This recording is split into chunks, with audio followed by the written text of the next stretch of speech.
Oke, kita semua tahu kan betapa istimewanya malam Lailatul Qadar. Tapi pernah kepikiran nggak, gimana kalau ternyata ada satu malam lain? Atau lebih tepatnya sebuah tindakan, yang keutamaannya bahkan disebut melampaui malam 1000 bulan.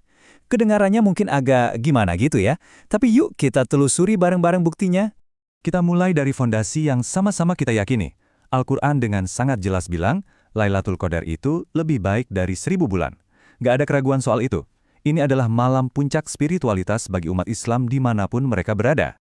Sebelum kita masuk ke perbandingannya, penting banget buat kita untuk benar-benar meresapi, kenapa sih Lailatul Qadar ini begitu agung, kenapa malam ini dianggap satu malam di atas semua malam lainnya.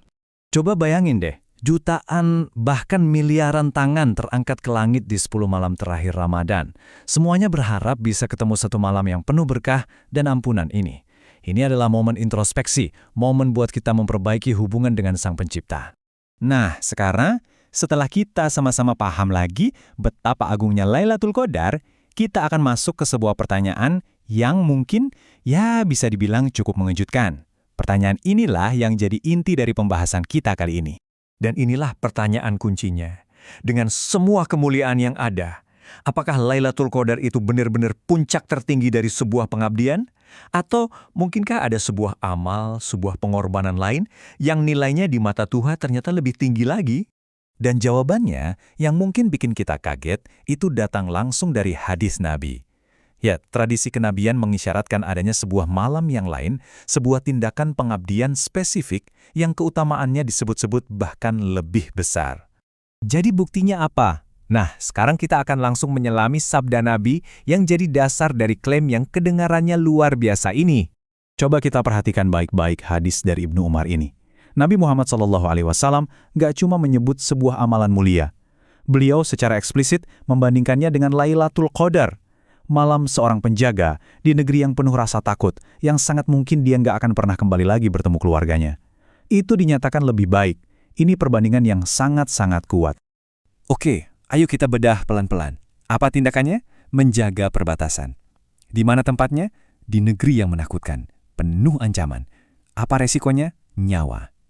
Dan pahalanya disebut lebih utama dari Lailatul Qadar. Jadi, keutamaan ini lahir bukan dari ibadah yang nyaman, tapi dari pengorbanan tertinggi demi melindungi banyak orang. Di sini kita bisa lihat kontras yang sangat jelas antara dua bentuk pengabdian. Di satu sisi, ibadah dalam damai dan nyaman yang fokusnya lebih ke hubungan pribadi kita dengan Tuhan. Di sisi lain, ada penjagaan di tengah bahaya, sebuah pengabdian yang mempertaruhkan segalanya demi keselamatan komunitas.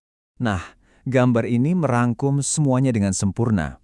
Ada ketenangan ibadah di malam Ramadan yang syahdu, dan di sisi lain ada kesendirian seorang penjaga di posnya yang penuh ketegangan.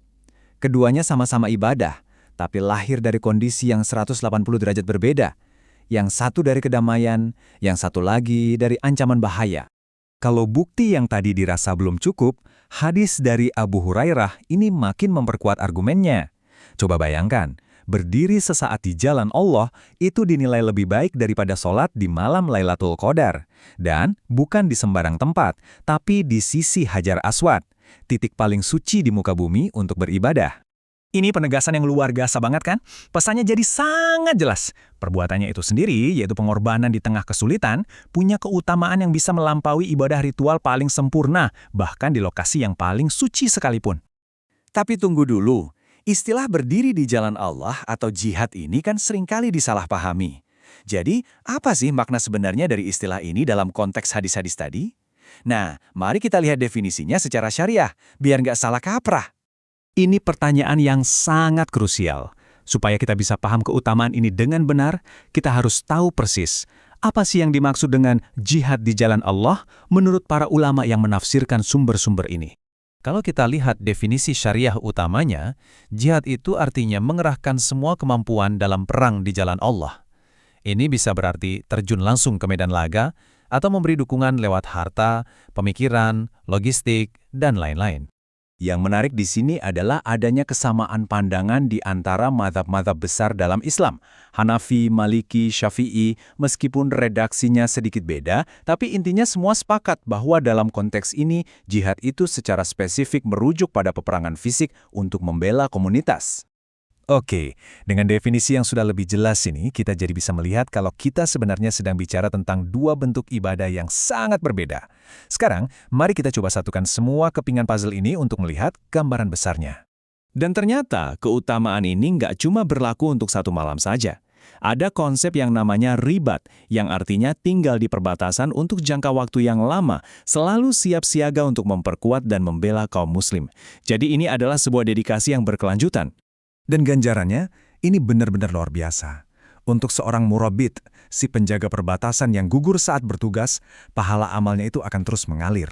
Nggak berhenti saat dia meninggal, tapi terus tumbuh sampai hari kiamat nanti. Sebuah ganjaran abadi untuk pengorbanan tertinggi.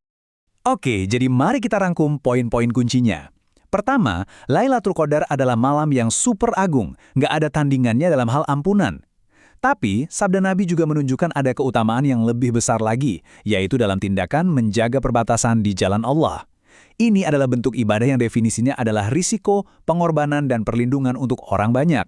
Nah, semua ini akhirnya membawa kita ke satu perenungan terakhir.